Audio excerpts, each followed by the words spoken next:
Здравейте and welcome back to Šivice, the channel where we explore the Bulgarian treasures. We share myths and legends, we talk about the Bulgarian folklore culture, traditions, regions, we cook, travel and dance together. And today is Valentine's Day.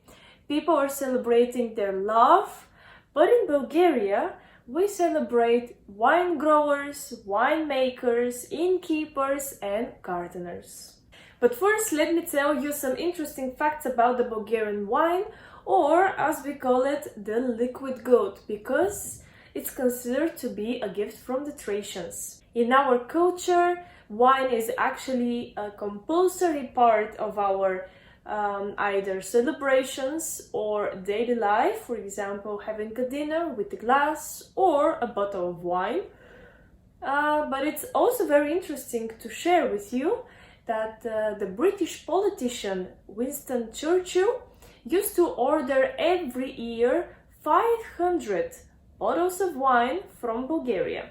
Here on our Bulgarian lands, wine has been produced for more than 5,000 years, and the first vines were brought from Near and Middle East. Then our lands were ruled by the ancient Thracians, who are believed to lay the foundations for winemaking and viticulture. Proof of this, for example, is the silver and gold Thracian treasures discovered in Bulgaria, most of which are actually beautiful sets of serving and consuming wine. Back then, Thracians used to adore Dionysus as the god of fertility, wine, and merriment. And more about Bulgarian wine and other traditional alcohol beverages I will tell you in another video. But meanwhile, with the conversion of Bulgarians, the cult of Dionysus died and gave way to that of Saint Trifon or Tryphon, and the celebration of Trifon Zarezan. He's also considered as Dionysus' inheritor, and how this holiday is actually related to Trifon, well, he's been also a wine grower. This leads me to the next topic for today, which is actually the story about Saint Trifon. There are many legends, and one of them is according to the Orthodox Church. It says that the life of Saint Trifon introduces us to a man whose path was filled with many torments. In some parts of the country, people claim that he was the brother of the Virgin. And there is a legend that says that one day in early February, while Trifon was pruning the vineyard, he saw the Holy Mother with a diaper in her arms, and he laughed at her. The Mother of God felt sad, but she did not say anything. Just passing by his house, she told Trifonitsa, or that is the wife of Trifon, to run to bandage her husband because he had cut off his nose. The woman ran and saw that Trifon was a little bit tipsy, as we say today, while cutting off the old growths. He was surprised to see her so frightened, and she hastily shared what the Virgin Mary had told her. Trifon laughed again, saying he was not drunk to cut off his nose. He stopped to show, waved his instruments, and flicked his nose. Today, the day is also called Trifon Zarezan because Trifon is the name and Zarezan in Bulgarian means cut, flicked, and from there basically we're celebrating how Saint Trifon flicked his nose. And speaking from Bulgarian perspective, I can also share that it is very typical to produce wine by yourself, and wine making, wine growing is very typical for us.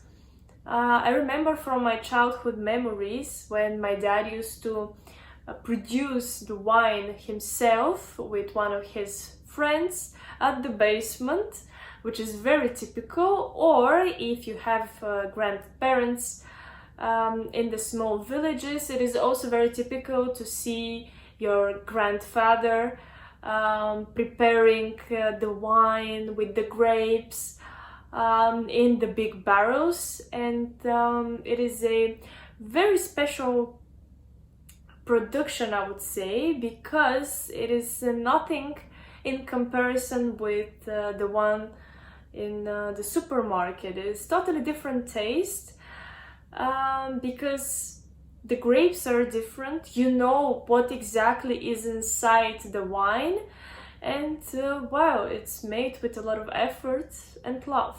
But let me take you back to the celebration around Trifon Zarezan day. Well, the day of the celebration is either on 1st of February, according to the Gregorian calendar, or on 14th of February, as people used to celebrate it before. The ritual continues the whole day, and there is a big preparation because vine growers are cutting the edges of the vines.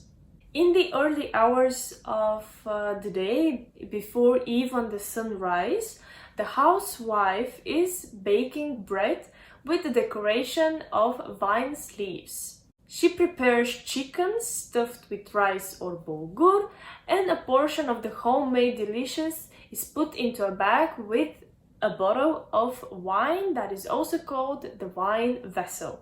After this, the vine grower is going to the vines, where he is supported by his men, and when he faces the sunrise, he crosses himself 3 times. He cuts the first 3 vine sticks, pour some wine, holy water and ashtray from the Christmas Eve.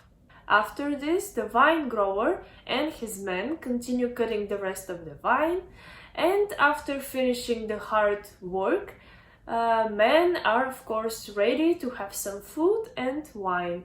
The next step of the ritual is to choose the king, who will be called Trifon. The oldest of all men puts a bunch of basil with black string and the 3 sticks from the beginning of the day on the rich table with food. The vine growers are greeting each other and use the sticks to form a crown for the chosen king, of course. He is on a cart or a wagon put by his men as they're walking around the vine yard. And the king is actually giving a blessing for a bountiful harvest. After this, all men are visiting the place of the king, where they find the rich table for dinner with wine, rakia, another traditional alcohol, and a lot of food. And there is a belief that if men live underfed, the next harvest will be poor. And the way I see this tradition today, basically it is representing a ritual with God from the past. Also, there are different rituals within different regions, of course, but the goal is all the same: to have a rich land with grapes perfect for wine. There is also another interesting fact about February, and people love to make predictions based on the weather forecast. For example, if on 1st of February there is snow, that means the bees will swarm and there will be plenty of honey. However, if the weather is warm, the corn will be plentiful. As mentioned earlier, Bulgarians love wine and they respect winemakers. For this day, city halls are usually organizing fairs or bazaars at the city center of either big cities or small ones, also villages, where local producers are presenting their products. Today I will take you to a bazaar that is celebrating the art, wine, love and chocolate, and it was based at the city center of Sofia. People there actually producing themselves all the crafts you can see.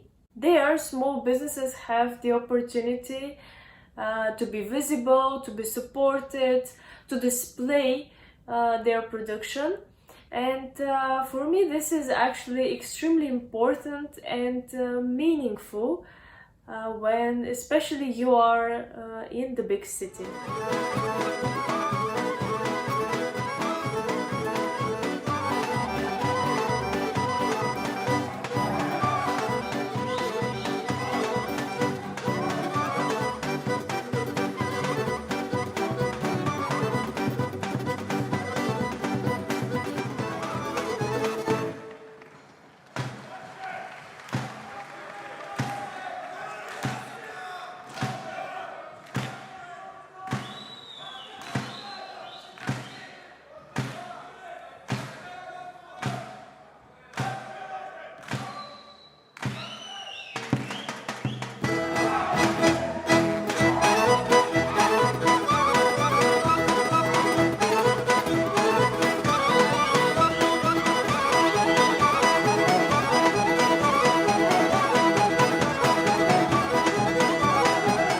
Well, thank you very much for joining me today. The pleasure was mine talking about wine. I've prepared some other materials regarding some Bulgarian traditions and rituals, but if you're curious about specific one, please let me know in the comments. Meanwhile, have a lovely day and see you next time.